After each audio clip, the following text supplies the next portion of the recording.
and God is just trying to experience what it created. So in order to experience what it created, God had to create itself a body, and you are the embodiment of God itself. Consciousness need to experience what it created, so it created you and I. So now we're going around experiencing and downloading and learning and remembering things, and then we transition and we take this information back to the source. And then once it gets that information, we reincarnate and come through the spiritual ancestral umbilical cord. And then now we downloading more information again. And each time we are experiencing reality with a new perception or with a new personality, which makes the information in different variables. You see that? And that's how the actual consciousness learn and to expand through you. So never, when we look at God, we say that God is all knowing. We say that God is, omnipotent, omnipresent. What I believe that. But the knowing come from its creation. See that the knowing, God is expanding and God is learning and knowing what it created and how to experience its creation through you living.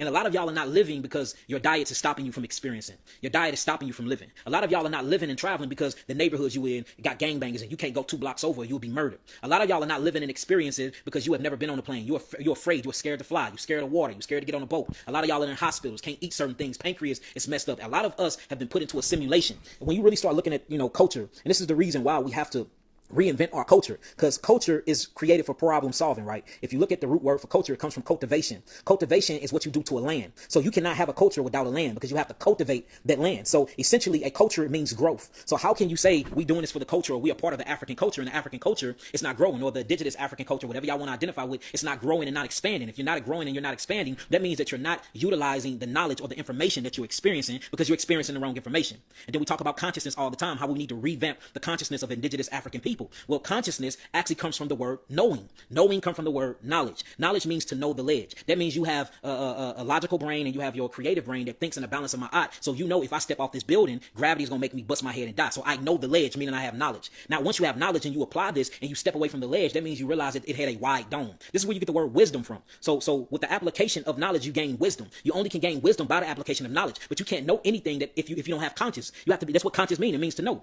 Well, if your consciousness has been hijacked and you have been fed a false consciousness, if your whole consciousness has been falsified, they lied in the history books. They gave you a falsified history, an artificial history. They're lying in the music. They're giving you an artificial reality in the music. They lying on the televisions. They feeding you fear to ignite your adrenal glands, to pump adrenochrome in you, for you can be in a state of fight or flight. So now you're living through fear and you have all these stress-related diseases. The air you breathe is full of acids. They got all types of chemicals inside of your clothes. They got chemicals in your toothpaste. You're eating GMO foods. You're listening to GMO music. Everything that they're giving you is to overthrow your consciousness, and they're injecting their own consciousness and information into you.